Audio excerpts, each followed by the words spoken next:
Hello, good morning students. आज देखते हैं हम बेसिक इलेक्ट्रिकल के अंतर्गत धातु के विलगित गोले की धारिता। ठीक है, आइसोलेटेड स्फीयर का कैपेसिटेंस। ठीक है, तो धातु के विलगित गोले की धारिता होती क्या है? ठीक है, तो देखते हैं। विलगित मतलब आइसोलेटेड गोला है ना। आइसोलेटेड मतलब कि ऐसा कोई गोला है ना, ऐसा गोला जिसे स्वतंत्रता पूर्वक लटका देने पर, मतलब कि ऐसा कोई गोला है, अब इसको क्या करते हैं, इसको स्वतंत्र, ऐसा कोई गोला होगा ये है ना, इसको यदि हम लटका देते हैं तो ये लटका देने से क्या होगा, ये आवेशों को क्या करेगा, संग्रहित करेगा।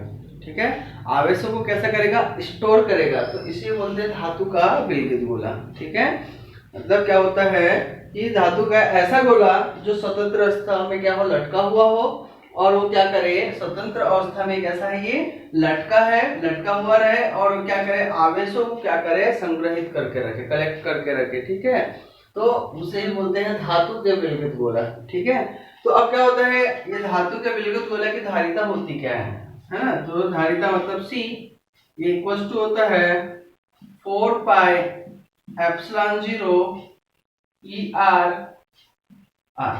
ठीक है, 4 पाई एप्सिलॉन 0 ई आर और आर। तो धातु के विलगित गोले की धारिता के लिए आपको हमेशा इस फार्मूला को याद रखना है। ठीक है, तो ये आपको बता चुका था मैं।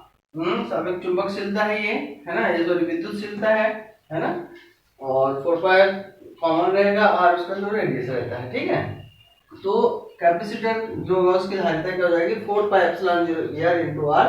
किसके लिए, धातु के विलगित या आइसोलेटेड गोले की धारिता के लिए। क्लियर है?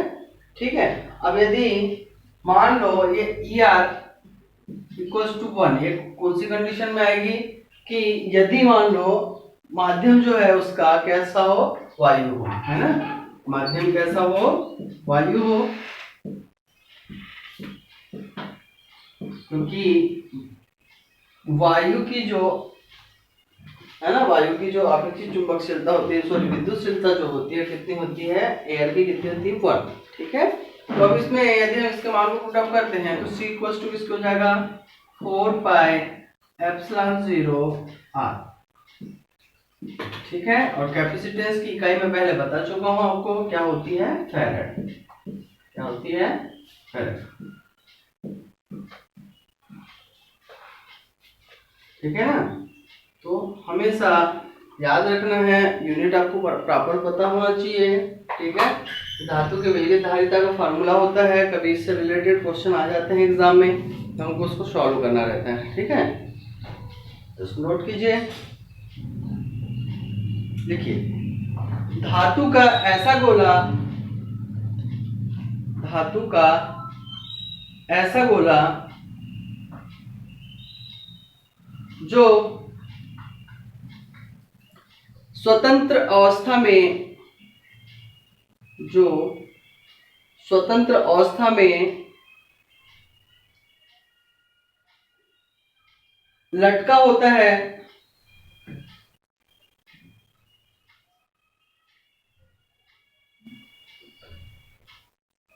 विलगित गोला कहलाता है।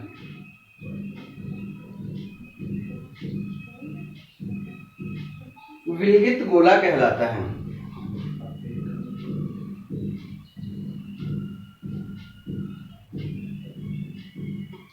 ठीक है, नेक्स्ट लिखो, इसे आवेशित करने पर, इसे आवेशित करने पर यह आवेशों को संग्रहित करता है, यह आवेशों को संग्रहित करता है। ठीक है, अतः इसकी धारिता C is equal to 4 pi epsilon 0 E R farad हो जाती है। ठीक है, इसको नोट कर लीजिए जल्दी से।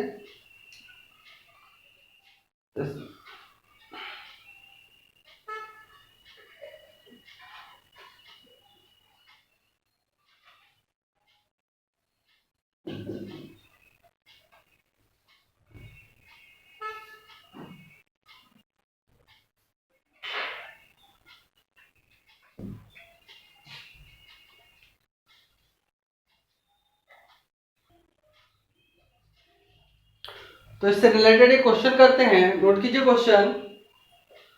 लिखिए धातु के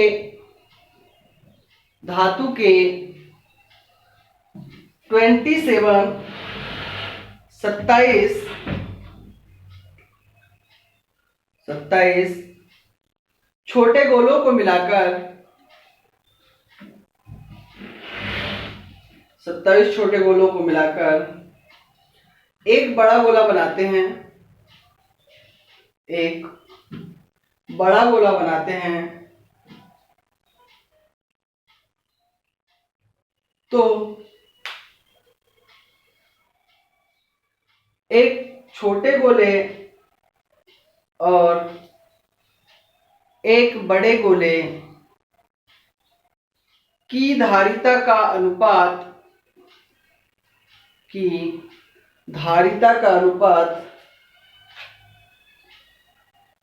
बताइए।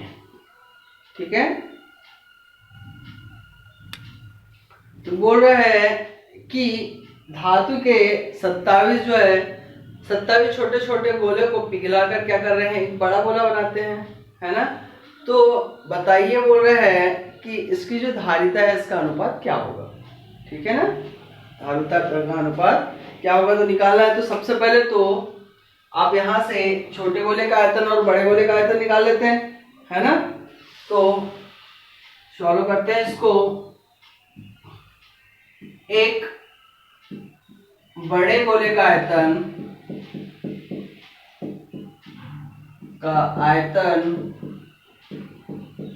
ये बराबर किसके है, 27 इंटू छोटे गोले का आयतन, है क्या नहीं भाई,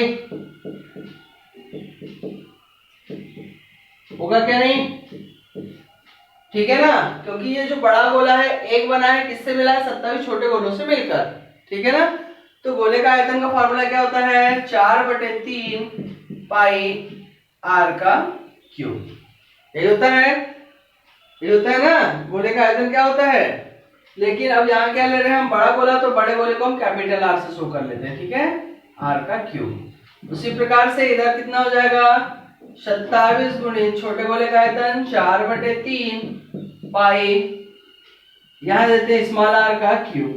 ठीक है, तो अब देखिए ये 4/3 से 4/3 कैंसिल आउट हो गया, पाई से ये पाई कैंसिल आउट हो गया, हुआ ना। अब यहां से देखो जो 27 है, ठीक, 27 किसका क्यूब है, 3 का। तो इसको ऐसे लिख सकते हैं, r का क्यूब बराबर 27, तो 27 है तो मतलब इसको लिख लेते हैं 3r और ये पूरे के ऊपर क्यूब लिख सकते हैं ना। ठीक है, तो अब ये देखो ये r क्यूब से क्यूब कैंसिल आउट हो गया, क्या बचा r is equal to 3r के। तो कैपिटल R इक्वल्स टू किसके बचा, 3r के। कैपिटल R किसके बराबर हुआ, 3r के। तो अब हमको पूछा क्या है, उसने हमको पूछा है कि छोटे गोले और बड़े गोले की धारिता का अनुपात। तो ये हो जाता है छोटे गोले की धारिता अपन इसको ले लेते हैं बड़े गोले की धारिता। तो छोटे गोले और बड़े गोले की धारिता का अनुपात तो कल बताया था, अभी थोड़ी देर पहले ही। धारिता का अनुपात क्या हो जाएगा, 4 पाई एप्सिलॉन 0 ER और यहाँ पे ले लेते हैं R। उसी प्रकार से क्या हो जाएगा, 4 पाई एप्सिलॉन 0 ER, यहाँ हो जाएगा कैपिटल R। ठीक है, वहां क्या हो जाएगा, कैपिटल R हो जाएगा। तो देखिए ये सभी से सभी कैंसिल हो गए, अब बचा R और यहाँ बचा कितना, कैपिटल R। तो यहाँ दिख रहा है हमको कि ये जो R है किसके बराबर है, 3R के बराबर है ना। कैपिटल R किसके बराबर है, 3R के बराबर है। तो हम मान रखते हैं CR upon capital R equals to, ये R की जगह वैल्यू अपनी R ही रहेगी, लेकिन ये कैपिटल R की जगह हम क्या रख देते हैं, 3R। ये R से R कैंसिल आउट हो गया, तो यहाँ से CR upon C capital R equals to हो जाएगा 1/3। मतलब इसका जो रेशियो होगा, इनका जो अनुपात होगा क्या होगा, 1/3 का अनुपात होगा। क्लियर है। तो क्वेश्चन को आपको बनाते बनना चाहिए एग्जाम में। क्वेश्चन आपको यदि आपको फार्मूला यदि पता है तो आप क्वेश्चन को इजीली सॉल्व कर सकते हैं। अब हमको ये लेना क्यों पड़ा आयतन, क्योंकि हमारे पास में यहाँ पे जो कैपिटल आर है ये नहीं पता था, है ना। चाहो तो आप यहाँ से इसका मान रखो या आर का जगह यहाँ रख के 1/3 करके इसका भी मान रख सकते हैं, कोई दिक्कत नहीं है। आपका आंसर इतना ही आएगा। तो आपको फार्मूले होने चाहिए पता, फार्मूले यदि पता होंगे तो आपको इस प्रकार से क्वेश्चन करने में दिक्कत नहीं जाएगी। ठीक है, पहले भी बोल चुका हूँ आपको न्यूमेरिकल क्वेश्चन को ज्यादा ध्यान देना है। न्यूमेरिकल क्वेश्चन से यदि आप करते हैं, अच्छे से करते हैं, तो आपको कंपटीशन एग्जाम में बहुत हेल्प होगी। ठीक है, नोट कीजिए इस क्वेश्चन के आंसर को जल्दी से।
ठीक है,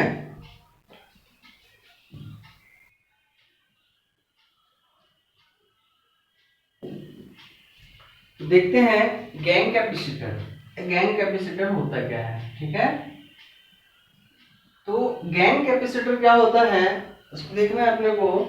तो क्या हो रहा है, ये जो गैंग कैपेसिटर होता है इसमें जो इनके कैपेसिटर की संख्या होती है, प्लेटों की जो संख्या होती है उससे एक कम होती है ना। कैपेसिटर की जो संख्या होती है, इनमें जो प्लेटें होती है इसकी संख्या से क्या होती है, एक कम होती है, इसीलिए इसको नाम देते हैं गैंग कैपेसिटर। तो गैंग कैपेसिटर की क्वालिटी क्या होती है कि कहाँ यूज करता है ना। तो ये रेडियो की जो ट्यूनिंग होती है ना, सिग्नल को मिलाने वगैरह करने के लिए क्या करते हैं हम इस कैपेसिटर का यूज करते हैं। एग्जाम में पूछता है कि जो गैंग कैपेसिटर होता है इसका यूज कहाँ किया जाता है, तो कहाँ करते हैं कि रेडियो की ट्यूनिंग आदि करने के लिए क्या करते हैं हम गैंग कैपेसिटर का यूज करते हैं। ठीक है, तो ये जो गैंग कैपेसिटर होता है कि इसको कौन सा कैपेसिटर बोलते हैं, ये भी पूछ लिया है एग्जाम में एक दो बार। तो इसे जो गैंग कैपेसिटर होता है इसे क्या बोलते हैं, वायु कैपेसिटर, है ना। गैंग कैपेसिटर को क्या बोला जाता है, और इसे वायु कैपेसिटर कहा जाता है। ठीक है, तो आपको याद होना चाहिए कि आपको क्या पूछ रहा है ना। फिर यदि इसमें पूछा जाए कि इसमें जो कैपेसिटेंस होता है, कैपेसिटेंस की संख्या निकालने के लिए कौन सा फार्मूला लगाते हैं, तो क्या होता है कैपेसिटेंस की संख्या निकालने के लिए C = n-1 एप्सिलॉन 0 ERA/d। तो हमको इतना तो जो है कि हमको पहले से ही पता है, बस ये इसको हमको याद करना है। हमेशा ये याद रखना है कि जो गैंग कैपेसिटर होता है कहाँ यूज होता है। ठीक है, कैसा कहाँ यूज होता है, रेडियो ट्यूनिंग के लिए काम होता है। कैसा कैपेसिटर होता है, ये वेरिएबल कैपेसिटर होता है। मतलब क्या होता है वेरिएबल, मतलब क्या बोल सकते हैं कि रेडियो ट्यूनिंग को वेरिएबल करना मतलब क्या होता है कि कम ज्यादा ट्यूनिंग को कम ज्यादा से करना, मिलाना, ये करने के लिए हम क्या करते हैं इस कैपेसिटर का यूज करते हैं। ठीक है, आपको हमेशा याद रखना है वायु कैपेसिटर होता है, रेडियो ट्यूनिंग में वेरिएबल कैपेसिटर के रूप में इसका यूज करते हैं। इसमें जो कैपेसिटर होता है उनमें प्लेटों की जो संख्या होती है कैपेसिटर की संख्या से एक कम होती है, ये चीज याद रखना है। और दूसरी बात आपको ये फार्मूला याद रखना है कैसे इसमें से कैपेसिटेंस की संख्या निकालते हैं। तो कैपेसिटेंस की संख्या निकालने के लिए हम क्या कर सकते हैं, इस फार्मूले का यूज कर सकते हैं। ठीक है, नोट कीजिए इसमें रेडियो में ट्यूनिंग करने के लिए, रेडियो में ट्यूनिंग करने के लिए वेरिएबल कैपेसिटर के रूप में, वेरिएबल कैपेसिटर के रूप में इसका यूज करते हैं, इसका यूज करते हैं। नेक्स्ट लिखिए, यह एक वायु कैपेसिटर होता है, यह एक वायु कैपेसिटर होता है। तो मैंने बोला हूँ कि अभी ये क्या है, वेरिएबल कैपेसिटर। तो वेरिएबल कैपेसिटर है, इसका मतलब हम इसके मान को क्या कर सकते हैं, परिवर्तित कर सकते हैं। तो लिखिए यह एक वायु कैपेसिटर होता है तथा इसके मान को परिवर्तित किया जा सकता है। इसके मान को परिवर्तित किया जा सकता है। नेक्स्ट लिखिए, इसमें कैपेसिटर की संख्या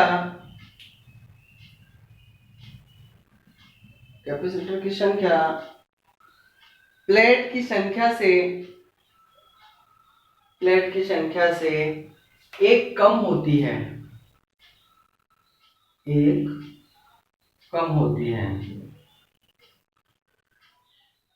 ठीक है। यहाँ n इज इक्वल टू किसके हो जाएगा, नंबर ऑफ प्लेट। ठीक है, n इक्वल्स टू किसके हैं, number of plate, area AD है और उसका क्या है, चुंबकीय क्षेत्र है ना। तो ये चीज आपको याद रखना है कि गैंग कैपेसिटर की क्या क्वालिटी होती है, कैसे काम करता है, कहाँ काम करता है, कैसा होता है, ये सारी चीज आपको इसके बारे में याद रखना पड़ेगा। ठीक है, तो चलो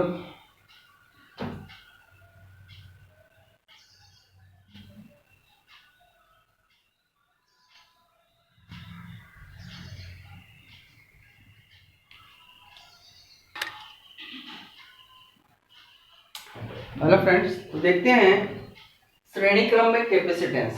ठीक है, श्रेणी क्रम में कैपेसिटेंस मतलब सीरीज में कैपेसिटेंस को कनेक्ट करना। ठीक है, तो सीरीज में कैपेसिटेंस को कनेक्ट करते हैं तो क्या होता है। ठीक है, तो पहले हम नॉर्मली देखते हैं इसका एक डायग्राम कि अब क्या हो रहा है कि यहाँ देखिए C1, C2 और C3 हमने क्या किए हैं, तीन कैपेसिटर को क्या किए हैं, सीरीज में कनेक्ट किए हैं। ठीक है, C1, C2 और C3 तीन कैपेसिटर है। इन तीनों कैपेसिटर को हमने क्या किया है, सीरीज में कनेक्ट किया है।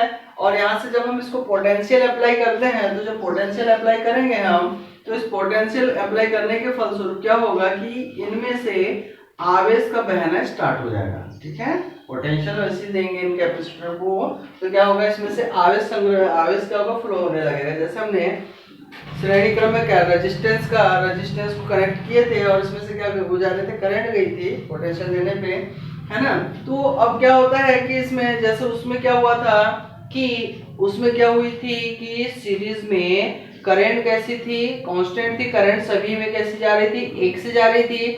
वोल्टेज का ड्रॉप हुआ था। उसी प्रकार से यहाँ पे भी आवेश जो होगा, ये आवेश क्या होगा, सभी में एक समान फ्लो होगा, आवेश एक समान संग्रहित होगा, है ना। C1 और C2 और C3 तीनों ही कैपेसिटर में जो होगा, इसका जो आवेश होगा कैसा होगा, एक समान होगा।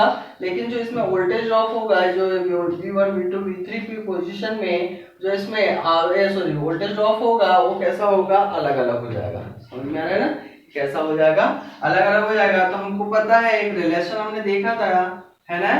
क्या रिलेशन देखा था कि Q इज इक्वल टू, ठीक है, Q इज इक्वल टू किसके था, CV के, है ना। Q इज इक्वल टू किसके था, CV के। तो V को यदि हमको यहाँ पे वोल्टेज ड्रॉप, यहाँ पे वोल्टेज ड्रॉप, यहाँ पे वोल्टेज ड्रॉप यदि ज्ञात करना है, तो V किसके बराबर हो जाएगा, V इज इक्वल टू हो जाएगा Q अपान C के। ठीक है, V यहाँ पे रहेगा, C यहाँ आ जाएगा, किसके बराबर हो गया, Q अपान C के। तो मैंने आपको बोला है कि यहाँ पे क्या होगा, वोल्टेज का ड्रॉप होगा।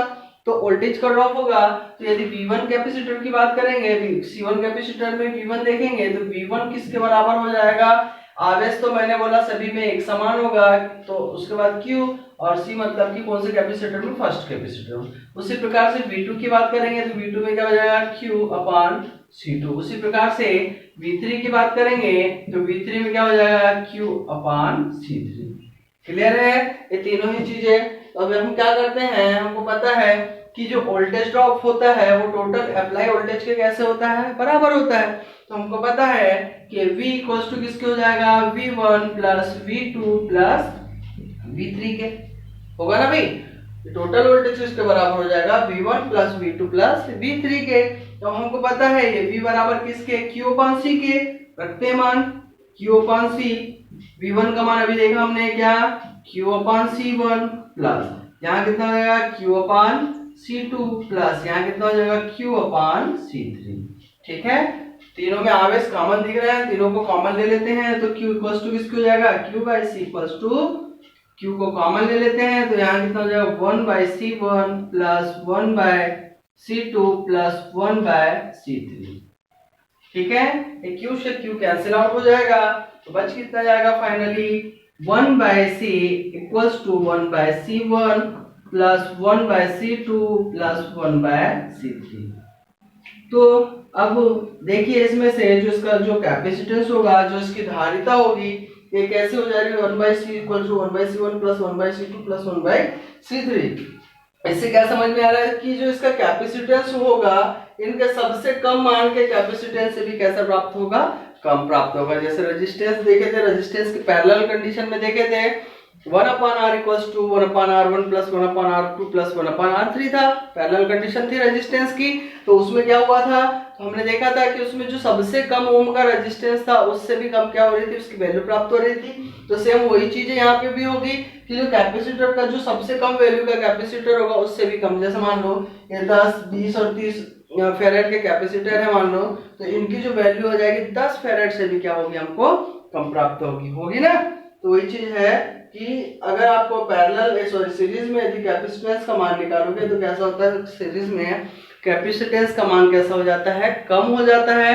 दूसरी बात ये याद रखना है कि जो कैपेसिटर होता है ना, सीरीज की कंडीशन में प्रत्येक कैपेसिटर में आवेश कैसा होता है, हमने देखा ये आवेश जो है सभी में कैसा है, एक समान। तो सीरीज कंडीशन में जो आवेश होता है वो कैसा होता है, एक समान होता है। दूसरी बात यदि देखा जाए तो जिस कैपेसिटर की धारिता है ना, जो कैपेसिटर है जिसकी धारिता सबसे अधिक होगी, मान लो यहाँ पे देखते हैं ऐसे 10 फेरेड, 20 फेरेड और 30 फेरेड, सपोज मान लो ऐसा मान लेते हैं हम 10 फेरेड, 20 फेरेड और 30 फेरेड के 3 कैपेसिटर लगे हुए हैं। तो यदि हम इनकी बात करें तो इनमें जो 10 फेरेड है, 10 फेरेड मतलब क्या है, सबसे कम उसका कैपेसिटेंस है। तो जिसमें जितना कम कैपेसिटेंस होगा उसका वोल्टेज ड्रॉप उतना ही अधिक होगा। ये चीज याद रखना है, ये एग्जाम में पूछता है। यदि आपको बोल दिया जाए 10, 20 और 30 फेरेड के 3 कैपेसिटर को हमने सीरीज में यदि कनेक्ट कर दिया हो तो बताइए सबसे कम वोल्टेज ड्रॉप किसका होगा। तो सबसे कम वोल्टेज ड्रॉप किसका होगा कि सबसे कम वोल्टेज ड्रॉप जो होगा, जो ज्यादा फेरेड का होगा उसका वोल्टेज ड्रॉप कम होगा, और जो कम फेरेड का होगा उसका वोल्टेज ड्रॉप क्या होता है, ज्यादा होता है। इसको याद कर लोगे, ठीक है। समझ में आ रहा है ना क्या बोला मैं, है ना। कैपेसिटर सीरीज में अगर बात करें तो क्या हो जा रहा है, कम हो जा रहा है। इकाई क्या होगी इसकी, फेरेड होगी, है ना। इकाई सब में लिखना मस्ट है, क्लियर है, नोट कीजिए जल्दी से।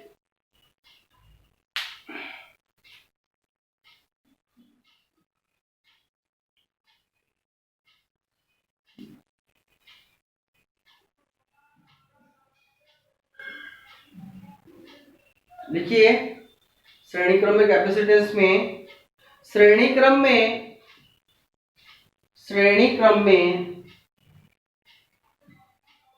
प्रत्येक आवेश में प्रत्येक कैपेसिटर में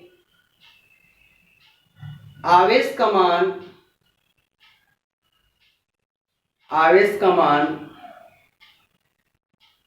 एक समान होता है, ठीक है। प्रत्येक कैपेसिटर में जो आवेश Q है यह कैसा होगा, एक समान होगा। नेक्स्ट लिखिए, जिस कैपेसिटर की धारिता जिस कैपेसिटर की धारिता जितनी अधिक होगी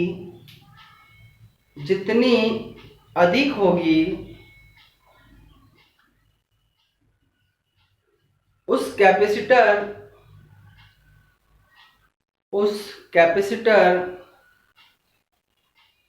में वोल्टेज ड्रॉप उतना ही कम होगा। जिस कैपेसिटर की धारिता जितनी अधिक होगी उसमें वोल्टेज ड्रॉप उतना ही कम होगा, तथा जिसकी धारिता, जिस कैपेसिटर की धारिता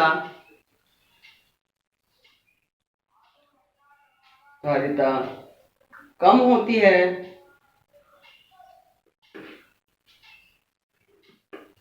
उसमें वोल्टेज ड्रॉप उतना ही अधिक होता है। ठीक है, और आईएमपी पॉइंट है, उसको याद रखना है आपको हमेशा। ठीक, नेक्स्ट लिखिए।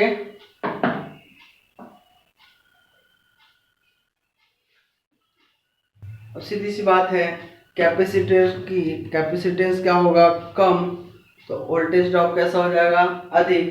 तो जब वोल्टेज ड्रॉप अधिक हो जाएगा, है ना, वोल्टेज ड्रॉप क्या हो जाएगा, अधिक हो जाएगा, तो अब जो कैपेसिटर होगा, कैपेसिटर के पंचर होने के, भस्ट होने की संभावना कैसी हो जाती है, ज्यादा हो जाती है। पंचर होना मतलब कि फूट जाना, है ना।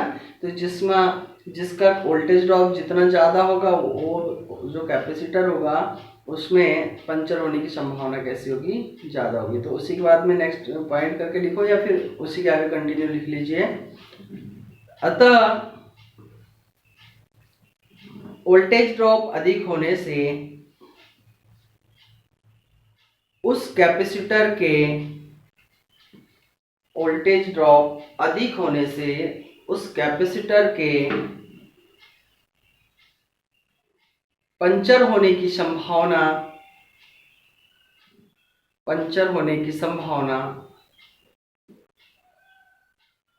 उतनी ही अधिक होगी।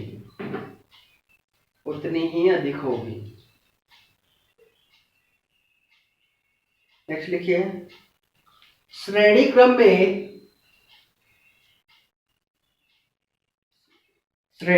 में परिपथ का समतुल्य कैपेसिटेंस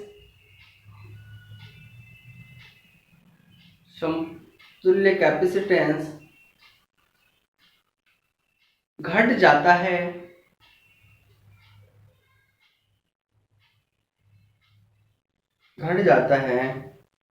और यह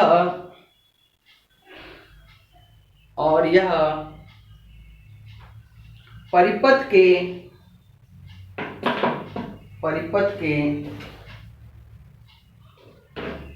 सबसे कम कैपेसिटेंस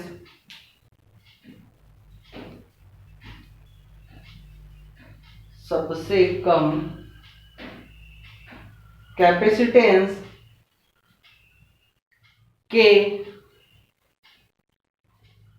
मान से भी कम होता है। ठीक है, नोट कीजिए इसको जल्दी से।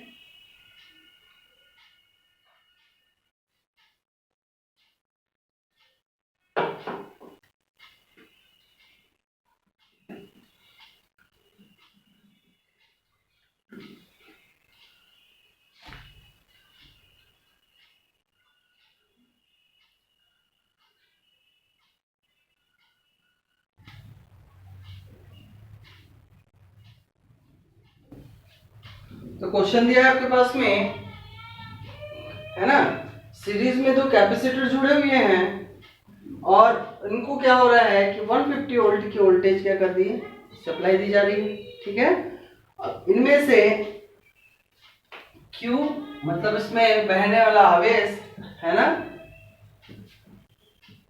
वोल्टेज V1 और वोल्टेज V2, यानी V1 और V2 पे वोल्टेज ड्रॉप, है ना, यहाँ पे क्या आ जाएगा V1 और यहाँ क्या आ जाएगा V2। ये दोनों ही कंडीशन पे क्या करोगे आप, इसके वोल्टेज ड्रॉप का मान ज्ञात करना है। क्लियर है, तो अभी हमने देख चुके हैं इनको कैसे निकाले थे हम लोगों ने। तो सबसे पहले तो देखिए हमको इसका टोटल कैपेसिटेंस ज्ञात करना पड़ेगा, है ना। टोटल कैपेसिटेंस को ज्ञात करने के लिए फार्मूला बता चुका हूं मैं आपको अभी थोड़ी देर पहले। तो टोटल कैपेसिटेंस के लिए फार्मूला क्या हो जाएगा, 1/C इक्वल्स टू किसके हो जाएगा, 1/C1 प्लस 1/C2। ठीक है, मान रखते हैं हम। तो 1/C1, तो C1 की वैल्यू कितनी है, 20 माइक्रोफेरेड प्लस V2 की वैल्यू कितनी है 10 माइक्रोफेरेड, ये हो गया 10 माइक्रोफेरेड। ठीक है, दोनों की वैल्यू माइक्रोफेरेड में, इसलिए हमको उसको चेंज करने की आवश्यकता नहीं है फेरेड में। यदि एक की फेरेड में रहती, एक की माइक्रोफेरेड में रहती, तो या तो उसको माइक्रोफेरेड में कन्वर्ट करते या फिर फेरेड में करते। ठीक है, फाइनली अब जब इसका मान आएगा माइक्रोफेरेड में ही आ जाएगा। क्लियर है? ठीक है, तो यहाँ पे आपको डाउट नहीं करना है कि सर 20 माइक्रोफेरेड है 10 माइक्रोफेरेड। हाँ, यदि यहाँ पे सपोज मान लो 20 फेरेड रहता और 10 माइक्रोफेरेड रहता, तो माइक्रोफेरेड पे तो फेरेड में करते या फेरेड को माइक्रोफेरेड में कन्वर्ट करते। ठीक है, तो देखते हैं यहाँ पे इसका एलसीएम लेते हैं। एलसीएम मैंने बता चुका हूँ कि बड़ा वाला अंक देखेंगे, बड़े वाले अंक में यदि छोटे वाले अंक का भाग चला जाता है तो वही एलसीएम होता है। तो 20 है, 20 में 10 का भाग जा रहा है, तो इसलिए एलसीएम कितना हो जाएगा 20। 20 से 20 कितने बार में 1 टाइम में कैंसिल आउट हुआ, 1 का इंटू 1 से करेंगे 1 प्लस 10 से 20 कितने टाइम में कैंसिल आउट हो गया 2 टाइम में, 2 का 1 से इंटू करेंगे तो 2। ठीक है, तो कितना प्राप्त हो गया हमको 3/20। ठीक है, काय में है माइक्रोफेरेड। तो अभी वैल्यू आ गई क्या इसकी? नहीं, इसको हम क्या करेंगे, जैसे c है ये 1/c की वैल्यू, तो c को ऊपर ले लेते हैं, तो जब c का पक्षांतर करेंगे तो ये कितना हो जाएगा 20/3 माइक्रोफेरेड। ठीक है, यदि 20 में 3 का भाग देते हैं तो 3 छक 18, तो 6 पॉइंट समथिंग समथिंग बार इसका भाग जाएगा, जो कि हमारे जो मिनिमम जो कैपेसिटर का कैपेसिटेंस है उसके भी मान से क्या प्राप्त हो रहा है, कम प्राप्त हो रहा है। तो मैंने आपको पहले ही बता चुका हूँ कि यदि आपके पास में कैपेसिटर सीरीज में जुड़े हो और उनके यदि बात करें कुल कैपेसिटेंस की, तो कुल कैपेसिटेंस जो होगा उसके जो सबसे कम मान के कैपेसिटेंस होगा उससे भी क्या होगा, कम प्राप्त होगा। क्लियर है? ये चीज आपको याद रखना है हमेशा, क्योंकि लॉजिकली क्वेश्चन एग्जाम में आते हैं डायरेक्टली, तो पूछ लेता है भाई अब वहां पे मान लो वैल्यू दी ही नहीं है ना, और बोल दे कि किसका कैपेसिटेंस ज्यादा होगा कम होगा, है ना, तो आपको पता होना चाहिए कि सीरीज की कंडीशन है, तो सीरीज की कंडीशन में हमको क्या क्या अप्लाई करना है सारी चीजें लिखा चुका हूँ मैं आपको। बढ़िया नोट्स तैयार कीजिए घर में और उसको डेली कंटिन्यू पढ़िए, रूटीन में रखिए, है ना। ठीक है, तो देखिए इसमें c की वैल्यू कितनी आ गई 20/3 माइक्रोफेरेड। तो अभी c की वैल्यू प्राप्त हुई है, लेकिन हमको क्या निकालना है, आवेश, है ना। तो आवेश जब निकालना है तो हमको पता है q इज इक्वल टू किसके होता है, cv, यही होता है q इज इक्वल टू किसके होता है, cv के। तो हमको पता है जो c है कितना दिया है 20/3 और v का मान कितना दिया 150। ठीक है, 150 दिया है तो इसको कैंसिल आउट करते हैं, 3 5 15 5 दूनी 10। ठीक है, कूलाम, अब इसकी इकाई क्या हो जाएगी, कूलाम। अब इसकी इकाई क्या होगी, कूलाम की ना। लेकिन अब इसको यदि हम यहाँ पे जो इकाई है, इकाई में दी है माइक्रो में दी है, माइक्रो में दी, इसलिए इसकी इकाई क्या हो जाएगी माइक्रो कूलाम। ठीक है, और इसको मान कितना जाएगा 1000 माइक्रो कूलाम। ठीक है, फिर उसके बाद में अब आवेश से निकाल गया, वोल्टेज ड्रॉप निकाल देते हैं। तो V1 इज इक्वल टू किसके होता है, यहाँ से देखो V का वैल्यू रखेंगे तो Q/C के, Q/C1 1 की निकाल रहे हैं तो 1 है ना, कितना है 1000 और C1 की वैल्यू कितनी दी है, C1 की वैल्यू दी है 20। ठीक है, कैंसिल आउट करो, 1000 को 20 से कैंसिल आउट करेंगे, कितने टाइम में कैंसिल आउट होगा, 0 से 0, 2 से 100, 50 टाइम में कैंसिल आउट हो गया। कितना हो गया V1 इक्वल्स टू 50। ठीक है, 50 V1 की इकाई क्या हो जाएगी वोल्ट में, है ना, 50 क्या हो जाएगी वोल्ट। उसी प्रकार से V2 की बात करते हैं, तो V2 निकालेंगे तो V2 किसके बराबर हो जाएगा Q/C2 के। Q कितना दिया है 1000, हम निकाले हैं अभी थोड़ी देर पहले, और इसकी वैल्यू कितनी, C2 की वैल्यू कितनी दी है 10। ठीक है, देखो V2 इक्वल्स टू किसके मिल गया 100 वोल्ट। यदि हम दोनों को ऐड करें V1 और V2 को, तो 50 प्लस 100 कितना हुआ 150 वोल्ट। ये 150 वोल्ट हमने क्या किए थे, अप्लाई किए थे, मतलब कि जो हमने जो क्वेश्चन को सॉल्व किया है कैसे है, एकदम बिल्कुल सही है, सही वोल्टेज ड्रॉप निकाला है।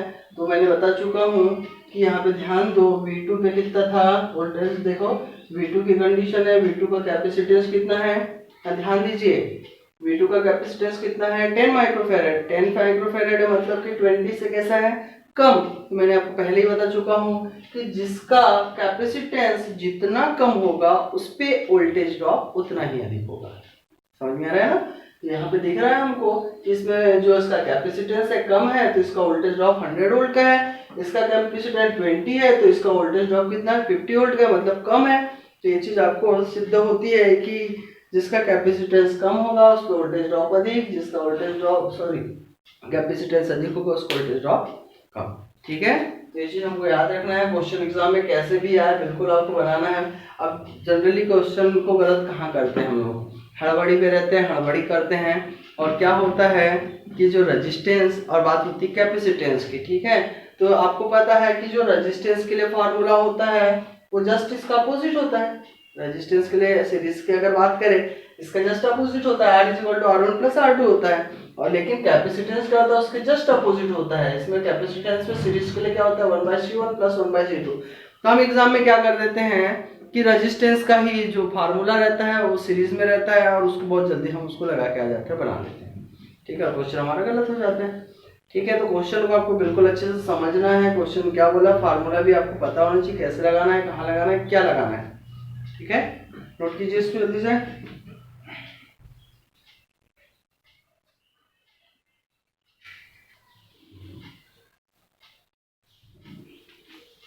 ठीक है, तो आगे देखते हैं हम समांतर में कैपेसिटेंस। क्या समांतर या पैरेलल में कैपेसिटेंस।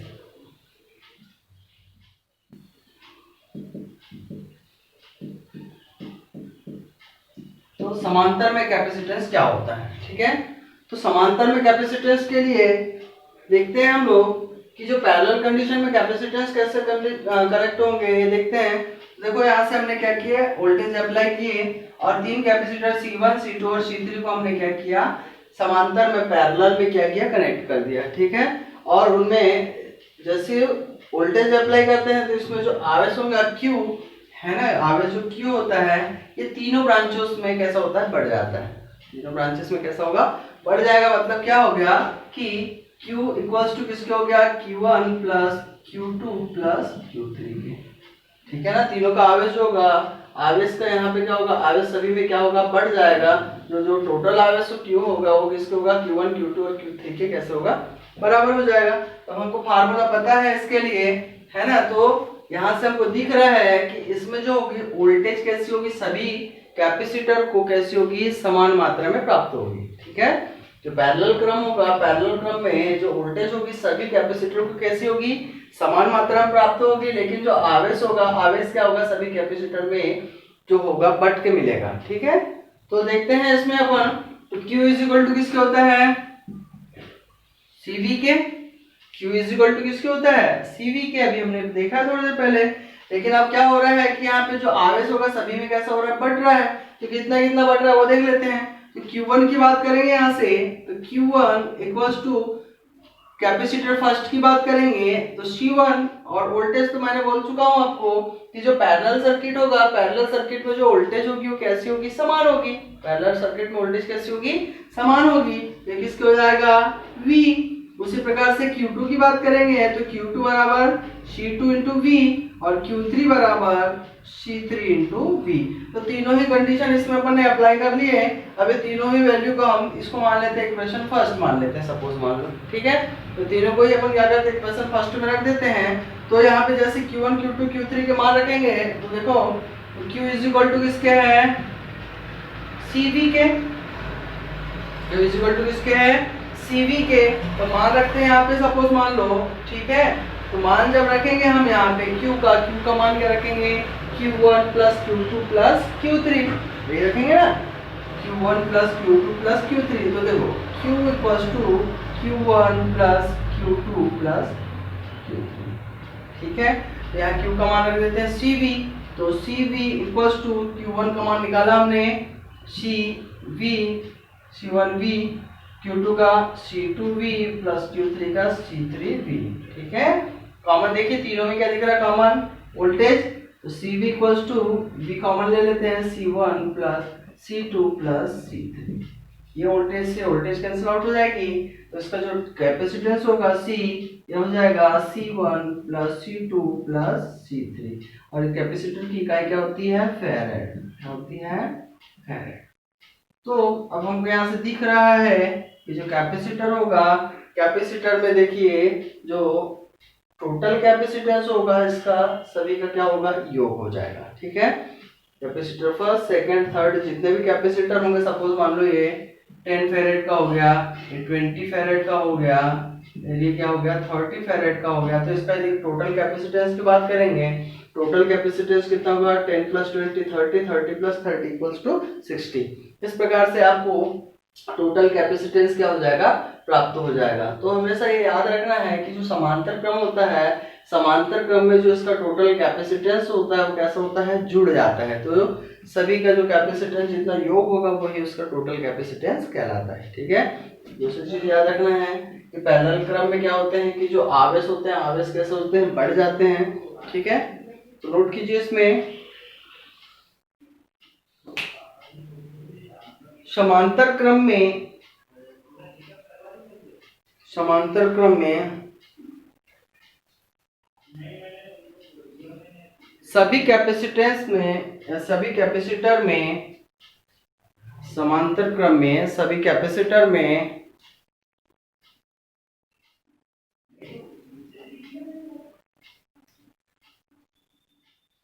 वोल्टेज का मान समान होता है। वोल्टेज का मान समान होता है। नेक्स्ट लिखिए, सभी कैपेसिटर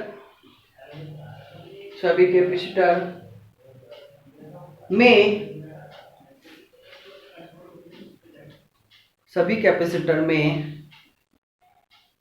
आवेश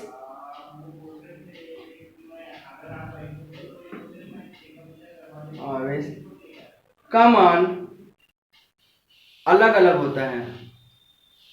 सभी कैपेसिटर में आवेश का मान अलग अलग होता है। नेक्स्ट लिखिए, परिपथ का कुल कैपेसिटेंस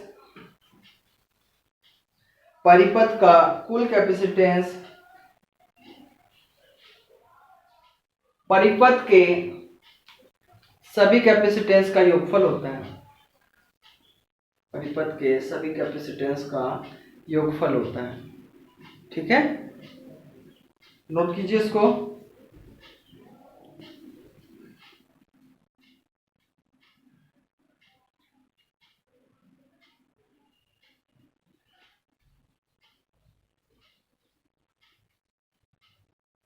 ठीक है, तो बाकी इससे रिलेटेड न्यूमेरिकल बाकी नेक्स्ट क्लास में करते हैं। ठीक है, जो चीज आज पढ़ाया गया है इन सब चीजों को बिल्कुल अच्छे से स्टडी करना है। कल इसका ऑब्जेक्टिव क्वेश्चन करेंगे, न्यूमेरिकल क्वेश्चन करेंगे।